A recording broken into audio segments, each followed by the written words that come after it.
les amis, j'espère que vous allez tous très bien, c'est lundi, et le lundi, vous le savez, si vous suivez la chaîne, c'est Veggie tous les lundis sur Popote et Potager, on cuisine des recettes végétariennes. Alors il se trouve que je suis allée faire un tour dans ma réserve, j'ai tourné mes citrouilles et autres courges, je le fais régulièrement, et je me suis aperçue que certaines étaient en train de s'abîmer, et de s'abîmer fortement. Regardez, elles sont même en train de moisir à certains endroits. Mais pas de panique, rien n'est perdu.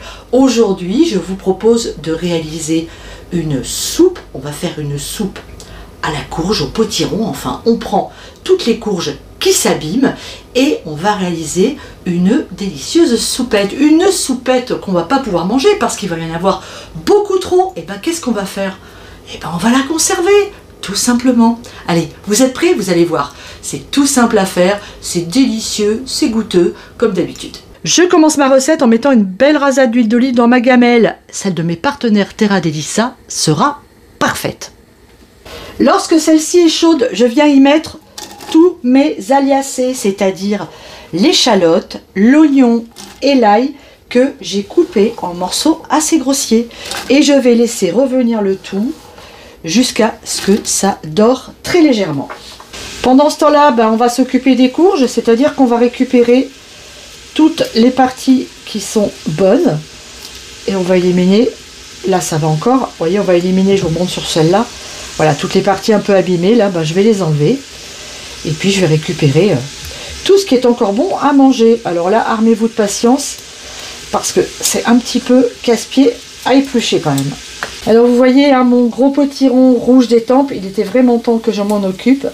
Regardez, il commençait vraiment à s'abîmer énormément à l'intérieur. Alors ça arrive, parfois on conserve les courges plusieurs mois, voire plusieurs années. Puis parfois, soit elles ont été ramassées alors que le temps était trop humide, soit elles ont mal séché, soit elles ont pris un coup, et puis il arrive qu'elles moisissent. Dans ces cas-là, regardez, il y a encore plein de choses à récupérer, on jette les parties abîmées, et puis tout va bien, on ne gâche pas.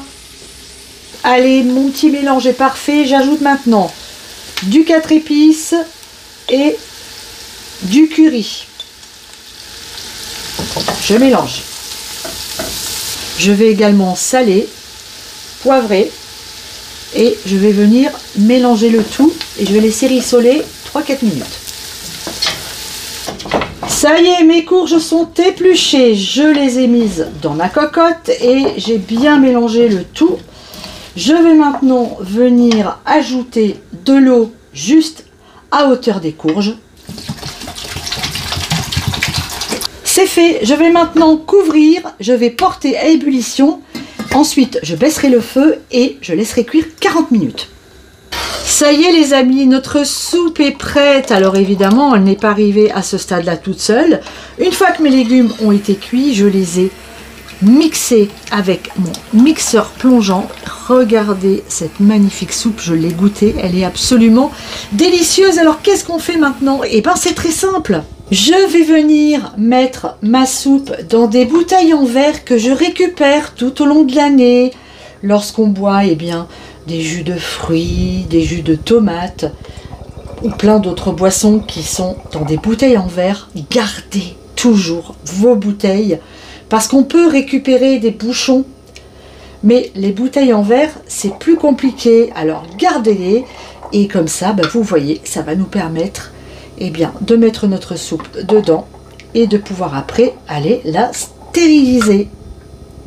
Voilà les amis, notre soupe est prête à être conservée. Alors, je la mets à l'intérieur de mon stérilisateur rempli d'eau. Alors maintenant, comment ça se passe? On va mettre notre stérilisateur en chauffe et dès l'instant où l'eau atteint 100 degrés, on compte 60 minutes. Alors ça se fait tout seul avec le stérilisateur électrique, il suffit de régler les boutons. Ensuite, on laisse la soupe refroidir gentiment dans le stérilisateur et dès que celui-ci est éteint et qu'il est froid, on sort notre soupe et on la conserve pendant des mois, voire des années. Vous avez vu, c'est pas compliqué. Comment ne pas gâcher des aliments qui seraient en train de s'abîmer? Il suffit de les cuisiner et de les conserver. J'espère que cette vidéo vous a plu. Si c'est le cas, n'hésitez pas à vous abonner, à laisser un pouce bleu et puis surtout à aller faire un tour sur notre site internet popotespotager.fr. Vous y trouverez énormément de consignes pour réussir vos conservations. Je vous embrasse très très fort. Gros bisous à tous. Ciao!